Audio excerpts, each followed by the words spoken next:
Time magazine calls Hunter S. Thompson the Unabomber of contemporary American letters. The author of Fear and Loathing in Las Vegas, he has been a journalist and an author and a hybrid of the two. But there has been one form of writing that has remained constant for him. It is letter writing. The Proud Highway is a collection of some of the 20,000 letters Hunter Thompson has written since 1955, with letters to people like Tom Wolfe, Norman Mailer, William Faulkner, and Lyndon Johnson.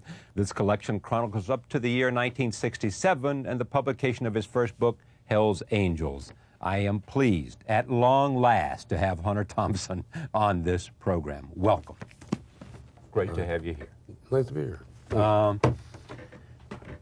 To do this, to write these letters as well as they are, to keep them, to make carbons, says to me two things. One, you had a sense of wanting that you were going to be something and be somebody, and this was your way. Yeah, I think I had to be. I had to have that sense. I had to have it as a writer. I'm thinking off the top of my head here, because I was not going to make it in other ways. Yeah, Nelson Algren once said, the question asked me, why are you a writer? And he said, because I couldn't be anything else. You know, I tried cab driving. I tried working on the railroad. You know, hell, I couldn't even get a job most of that time. I was evicted from, fired from every job I had. Yeah. And then evicted from every place I lived.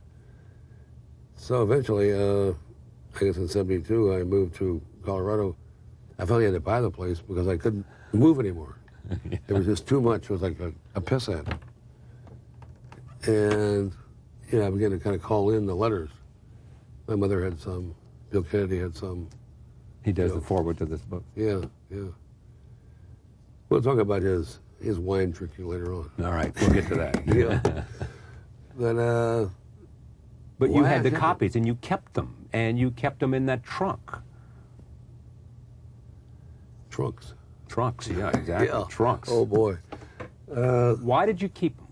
I'm trying to think. I guess because as sort of a breaking-in journalist at that time, I was taught, and I have since taught, that what you want to do is keep copies of your stories and your bylines. You know, that's your passport for your next job. And I guess I figured that, what the hell, I'm going to keep copies of the stories, I may as well keep the letters.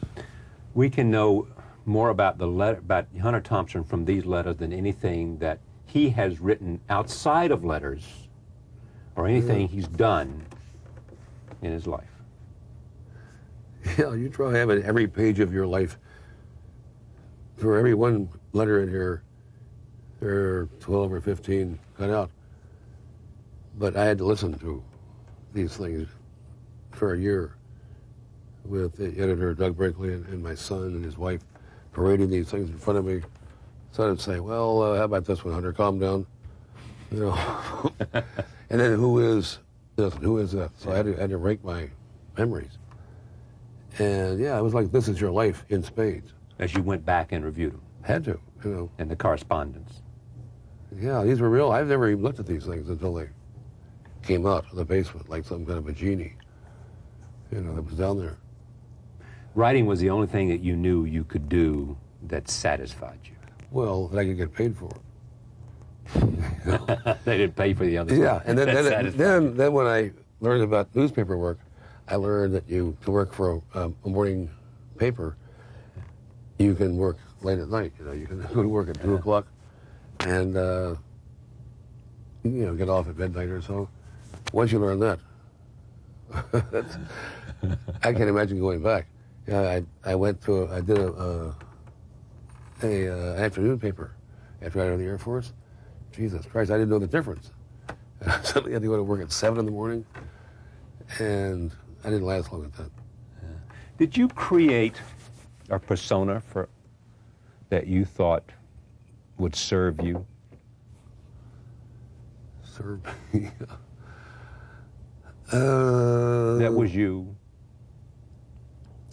I'm afraid if I created it and then, you know, crafted it and made it, Yeah. no, that's giving me too much credit. Being a hillbilly, a lazy person, basically, I had to stick with whatever it was. I just documented it. Now, why? You just documented what you were. Well, but by doing a logical thing, like keeping letters, yeah, I did have a sense, and it's clear in this book, that I was going to be a writer.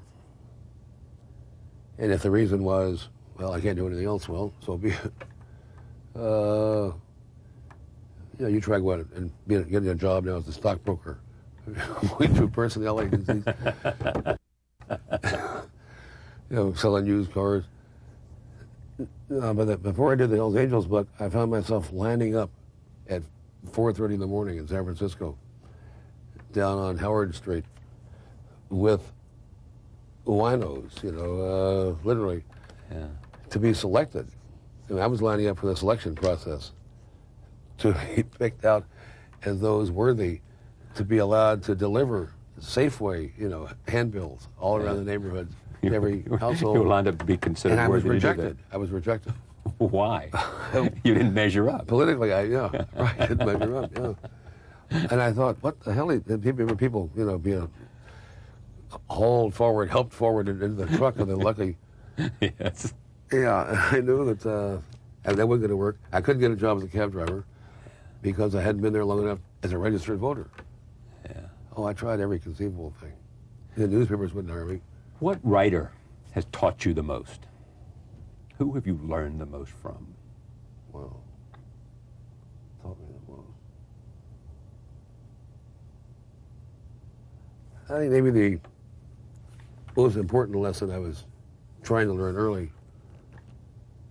was that since I was this desperate and this kind of, you know, very limited qualifications for anything else, I was trying to set my fate and figure out if I could get away with it. And what I learned from Hemingway mainly, I think Hemingway, the best lesson from him, I had quarrels with some of his prose or writing, you know, here and there. But what he taught me was that you can want to be a writer and get away with it. You can be a writer. And that was very important at the time. It wasn't like I was I wasn't a dilettante. I wasn't playing around. I had to be a writer. And that helps. I think you know that kind of thing, yeah. There are times when you have, you know, you find that it's not really a choice. You made the commitment a long time ago. And so it was nice to find out that at least somebody got away with it. And after that, I began to look at Hemingway's prose. But that was the main lesson that I learned from him. Look at his prose for... No, he taught me that you can be a writer and you can be a success at it. Yeah. You don't have to, you know, take these slings and arrows forever. I'm starting to sound like some kind of a stockbroker, a big competitive freak. But No. to get away with it is very important. Getting away with it. Yeah, to be a writer. I consider that getting away with it. Yeah. But there are the stories. I heard this story a long time ago about you. And the writers change, but the story is you poring over whoever it might be, Hemingway or Faulkner or Shakespeare. And it's this legendary story of you poring over and someone saying, Hunter, what the hell are you doing? And you saying, I'm trying to get the rhythm. Oh, there were times when I would type it sometimes, just to. You'd be surprised if you type somebody else's lines. I try to do Kerouac's poetry. I can't really do it. Kerouac had different rhythms, but if you type out somebody's work, you can learn a lot about. Basically, it's music, I think. Yeah. And from typing out parts of Faulkner, Hemingway, Fitzgerald. I mean, these were just, these were writers that were very big in my life and the lives of the people around me. So yeah, I wanted to learn from the best, I guess. And that was one way to do it. But I was quite serious, When you wrote Faulkner, I guess. you did write Faulkner. It's in here. Oh, yeah. What? I mean, where did it come from? You just wanted to connect and say, "Send me some money." Oh, no. Oh, I did say that, though, didn't I? Yes, you did. No, that was a joke. It got his attention. No, but I think it was part But no of money. I think it was part of the thinking, the hubris of the 60s. It was even before the 60s. Yeah, it was. Okay.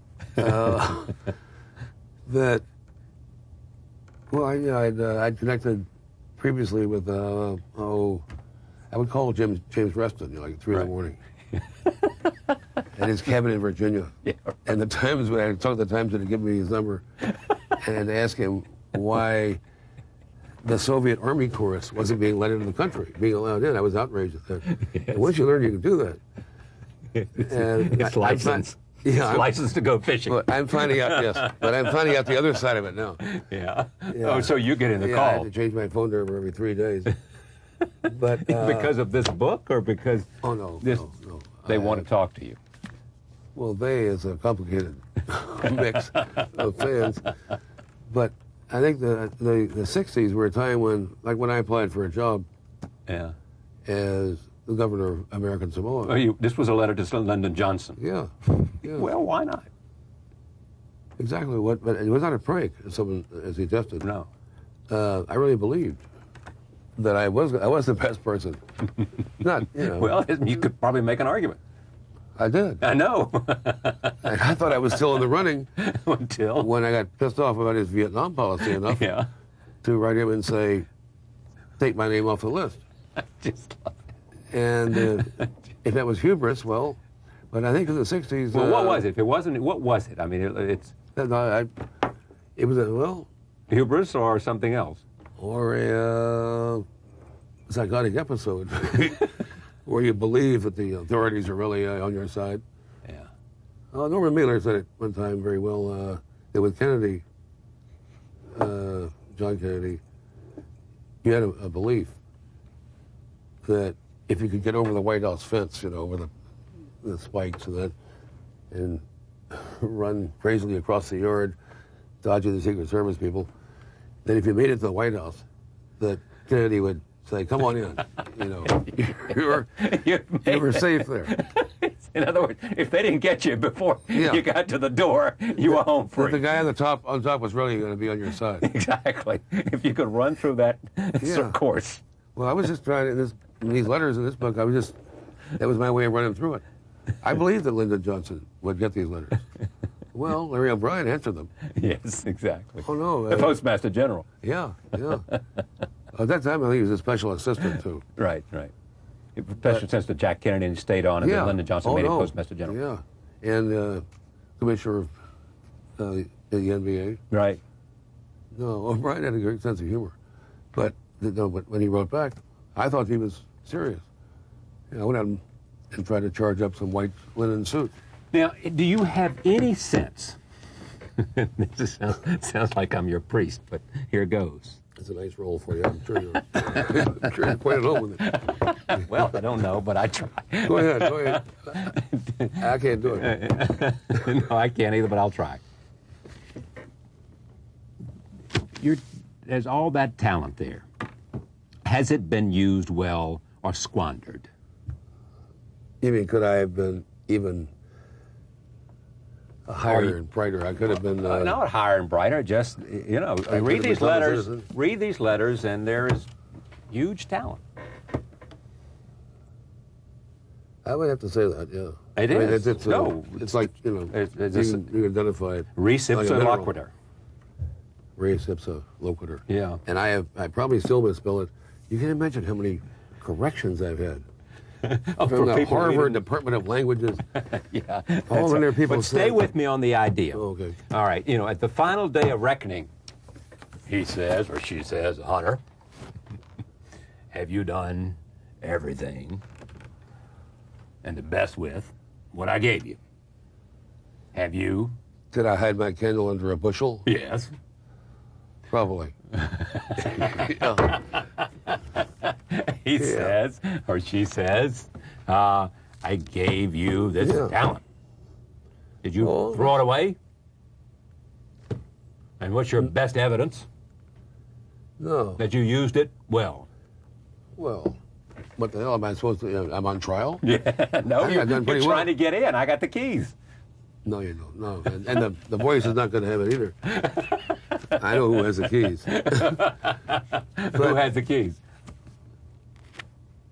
Well, I'll just tell you now, just between us. I'm sure that there are no cameras nobody on knows, like right. that. Yeah, right.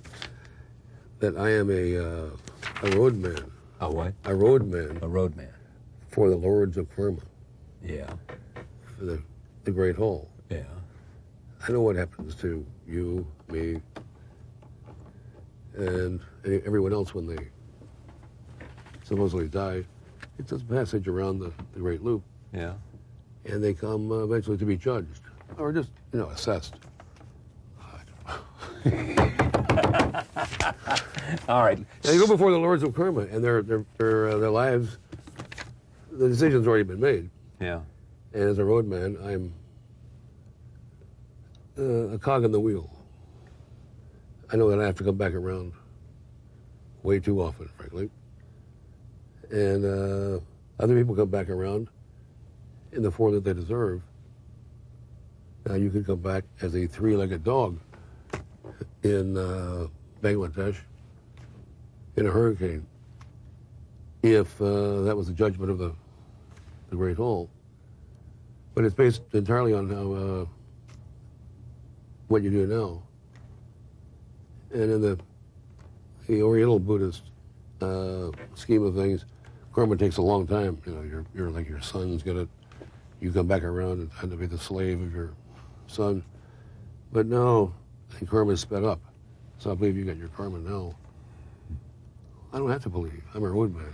I mean, I can tell you what's happening. Yeah.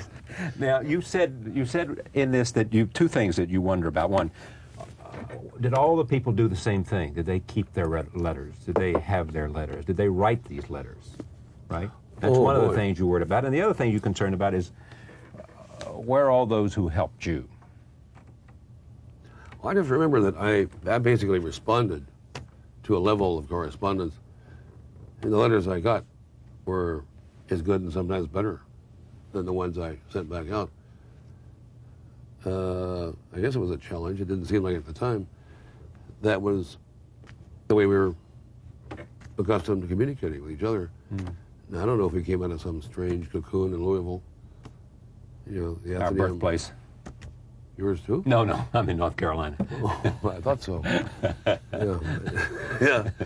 I didn't see the historic degenerate sag in your eyes that you get from Louisville. Yeah, right. But Diane Sawyer is either from Louisville or Lexington, one of the two. there is a weird Kentucky strain here. Yeah. And the Carolina strain, oddly enough, most of the settlement in the country moved westward on very horizontal lines. Like, I know most of my ancestors are from Virginia.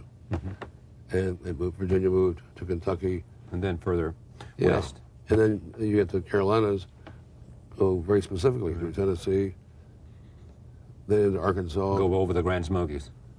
No, you're all the way across the Mississippi. Right. Like in the north, Wyoming and Colorado are very different states because they were settled differently. Germans settled in a horizontal line out to Wyoming, and Scandinavians above them. Wild people, freebooters, settled Colorado. Let me read some of these letters because we're talking about them so much that I'm going to just take a bite out of this one. A sad day, November 22nd, 1963, Woody Creek.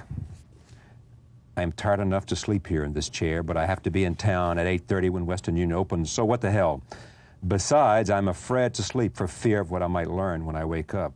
There is no human being within 500 miles to whom I can communicate anything, much less the fear and loathing that is on me after today's murder. God knows I might go mad for lack of talk. I have become like a psychotic sphinx, I want to kill because I can't talk. I suppose you will say, this is to William Kennedy, the rotten murderer has no meaning. Rotten murder? The rotten murder has no meaning for a true writer of fiction, and that the real artist in the little magazines are above such temporal things. I wish I could agree, but in fact, I think that what happened today is far more meaningful than the entire contents of the little magazines for the past 20 years. And the next 20, if we get that far. Magazines we're talking about. All right. We now enter the era of the train. Neither your children nor mine will ever be able to grasp what Gatsby was after. No more of that. You misunderstood it, of course, peeling back only the first and most obvious layer. Take your realism to the garbage dump or the little magazines. They're like a man who goes into a phone booth to pull his pod. Nada, nada. The killing has put me in a state of shock. The rage is trebled. I was not prepared at this time for the death of hope, but here it is. Ignore it at your peril. I have written Seminin, that cheap bookstore Marxist, that he had better tell his boys to buy bullets and forget the dialectic. This is the end of reason, the dirtiest hour in our time. I mean to come down from the hills and enter the fray. Tomorrow, a cable job request to the reporter. Failing that, the observer. Beyond that, God knows, but it will have to be something. From now until the 1964 elections, every man with balls should be on the firing line. The boat will be the most critical in the history of man. No matter what, today is the end of an era. No more fair play. From now on, it is dirty pool and judo in the clinches. The savage nuts have shattered the great myth of American decency. They can count me in. I feel ready for a dirty game. I was angry. Read one for me. You read one for me. There's always a mistake, but what do you want? I don't know, you take it. Well, let's just open the, you know. Here's one to Charlie Carroll. Oh. What are these? Glasses that I used to read. Maybe I could use them too. Let's see. I can. I keep them dangling over the house. Yeah, I know. What a horrible curse. There is now surgery for that. Oh? Is it the Russian stuff? Yeah, exactly. Yeah. Exactly. They're getting better at it. Retinal, laser. Yeah, all that stuff, yeah. Well, when it works for you, let me know. Because I think one of the great things I could do for the human race would be to solve this problem. What a curse it is. To have glasses dangling all over the house, or not to be able to read? Well, it'd be a lot worse not to have any glasses dangling over the house. What the hell did people do in the 13th century? When they went they didn't read anything. But imagine being half blind in the middle of some war. You're working for Genghis Khan. You can't see the enemy. Yeah, I know. No wonder they died early. All right, this is a letter to Carroll. Let's see. Well, Doug Brinkley's note here says, researching the Hells Angels had inherent dangers. March 26, 1965, 318 Parnassus, San Francisco. Dear Charlie, it's been a wild day here. I don't know what's coming. We'll try to keep with it. Let's hope the rhythm's maintained. It's been a wild day here. At 6:30 this morning, I finally rooted the last Hell's Angel out of my living room and went to bed, just as Sandy was getting up to do her 4-hour stint at the real estate office. I'm doing a piece on motorcycle gangs for the Nation. No money, but plenty of kicks. Before I let them into the house last night, I explained that I didn't go much for fist fighting, but preferred to settle my beefs with a double-barreled 12-gauge shotgun. They seemed to grasp this concept, and we get along fine. Sandy, my wife, Sandy's hysteria abated. I was a gallon of wine and a case of beer poorer, but in the end, I think I got the makings of about 5 good stories. Paragraph. That's what prompts me to write to you tonight. I have done many more hours of research on this than any Nation article, parentheses at $100 each, deserves, and right now I'm wondering what to do with the rest of it. Well, pretty good choice. As you know, I guess, Both Time and Newsweek did pieces on it this week, but mainly arm's length bullshit, despite the Newsweek claim that their man submerged himself in the action.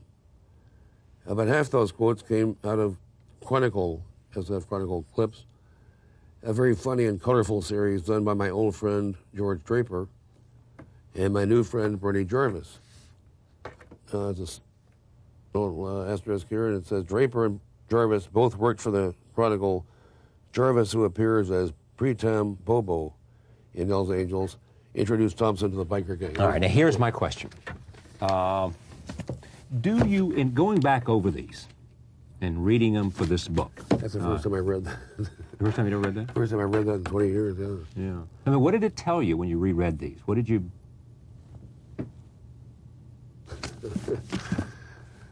It's more like what it didn't tell me, I guess. What didn't it tell you?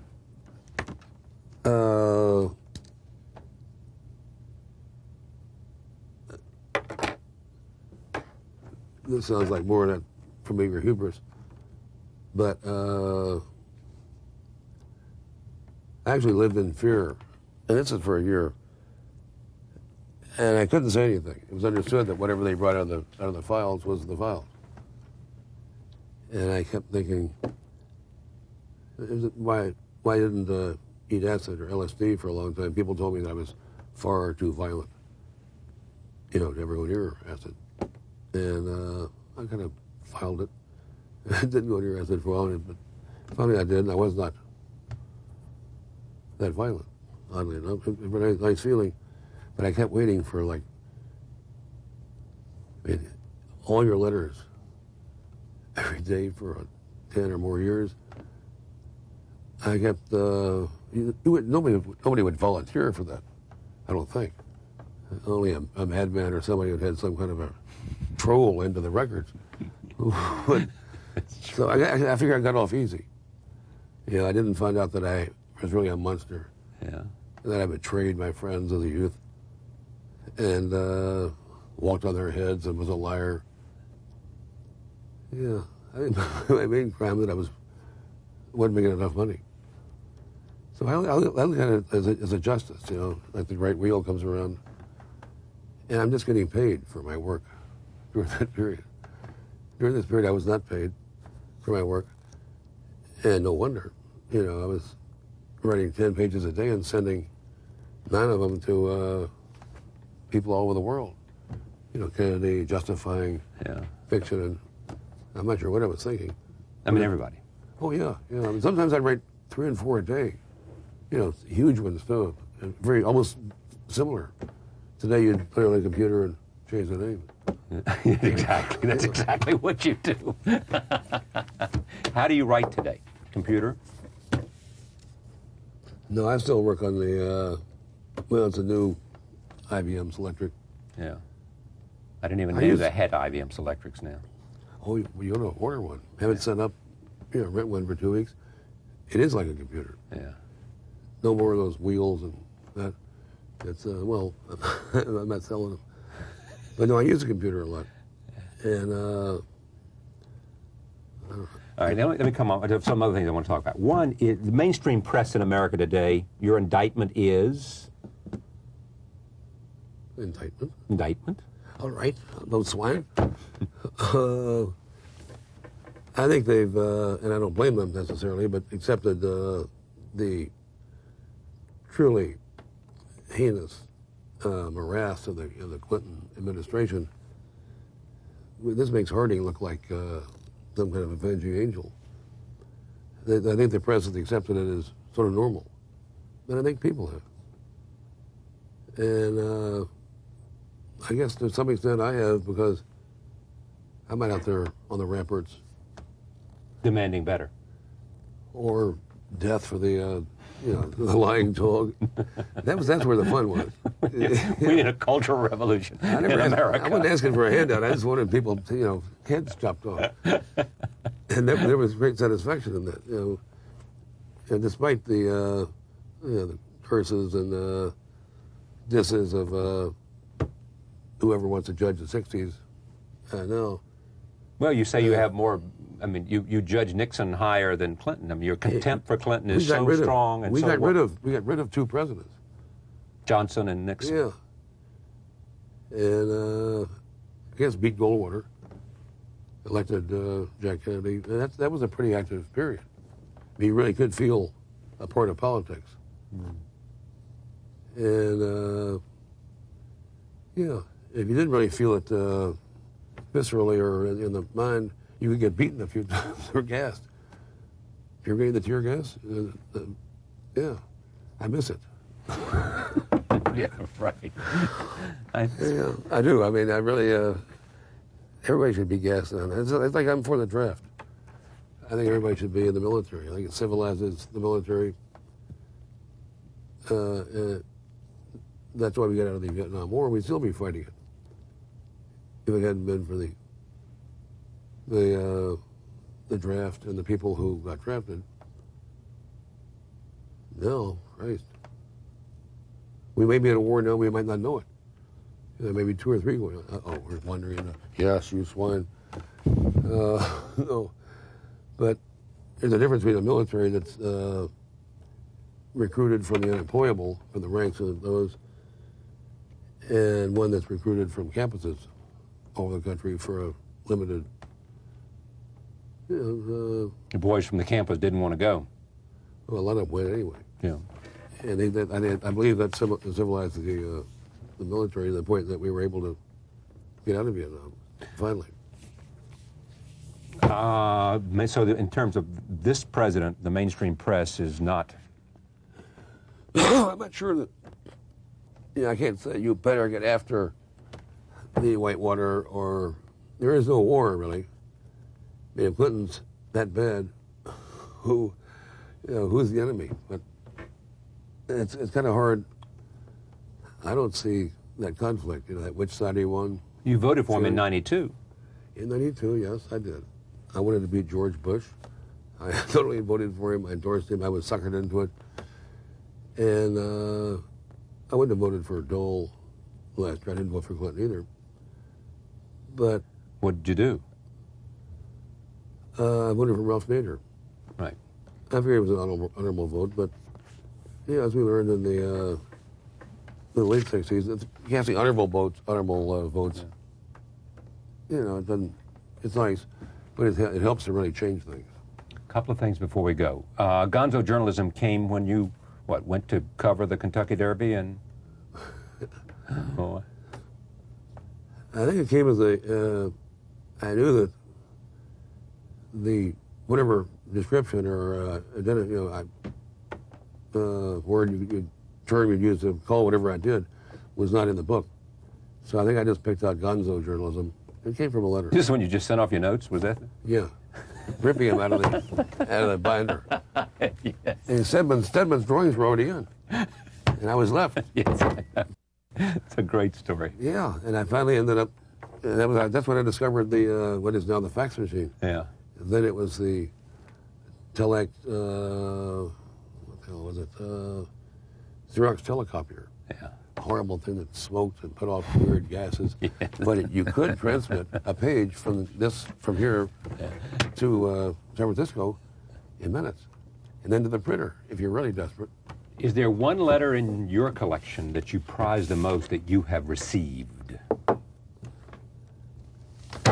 This thing is tragically short of incoming. Yes, you got a point there. Yeah, but Jesus, it was, but there are some correspondences here, clearly. Tom Wolfe, Corral. We'd have to get down to love letters, and then I'd have to, sort them.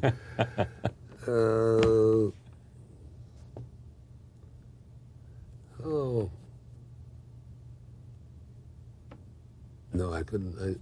It's been an incredible pleasure and a nightmare at times to go through this correspondence. It kept the skills sharp, didn't it? You bet. Yeah. It did that. Yeah, you could not sleep or lie down. The Proud Highway, Hunter S. Thompson, Saga of a Desperate Southern Gentleman. That's me.